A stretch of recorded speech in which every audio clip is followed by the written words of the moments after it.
Hey guys, welcome back to another video. Today's topic is going to be really interesting because we're going to discuss the current condition of Bloodstrike. When Bloodstrike first arrived, many of us believed it had the potential to become the next huge mobile shooter. But after looking at where the game stands today, I feel like Bloodstrike still has a lot of potential. The biggest thing holding it back is the developer's lack of originality and the promises that never seem to get fulfilled. These are some of the topics we'll be covering in this video, so sit back, get comfortable, and let's jump right into it. First, let's talk about how the game struggles with originality and takes heavy inspiration from other titles. Bloodstrike has solid gameplay mechanics and a decent battle royale experience, but when it comes to creativity, it often feels like it borrows too much from games such as Valorant, Call of Duty Warzone, and several others. NetEase has a track record of creating enjoyable games that unfortunately lose momentum over time. Personally, I think if NetEase truly wants Bloodstrike to thrive, they need to prioritize optimization instead of constantly focusing on the in-game store. It honestly feels like the store receives updates more frequently than the actual game itself.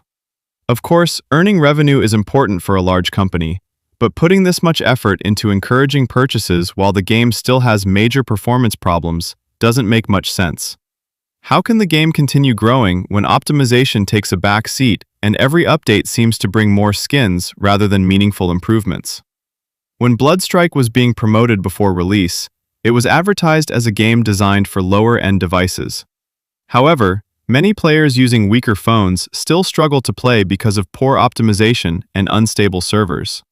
How can players be expected to invest money into a game that often struggles to run properly? And this issue doesn't only affect users with budget devices. Even players with powerful smartphones frequently report FPS drops and performance issues. Now, let's move on to the lack of new maps. At the moment, the game only offers 2 maps. One feels extremely large, while the other feels much too compact. Players have repeatedly requested a balanced, medium-sized map, yet the developers seem to ignore those requests completely. Next, let's discuss the servers.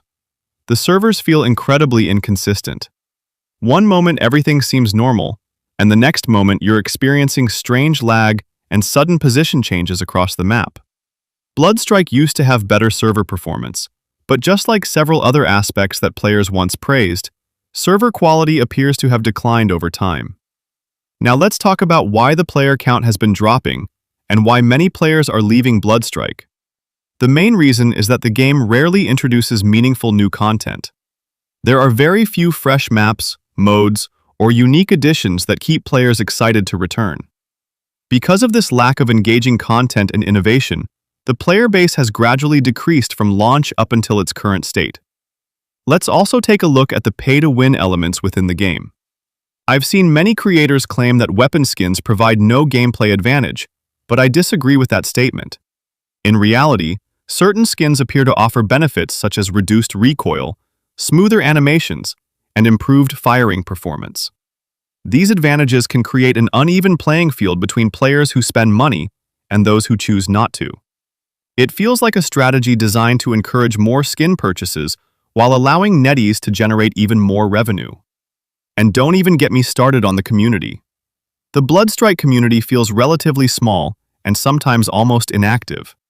One of the biggest reasons the game continues to maintain attention is because of an amazing Bloodstrike creator known as S7 Sato.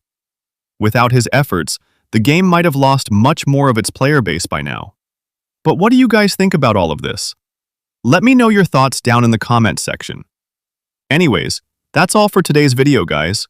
As always, stay safe, take care, and goodbye.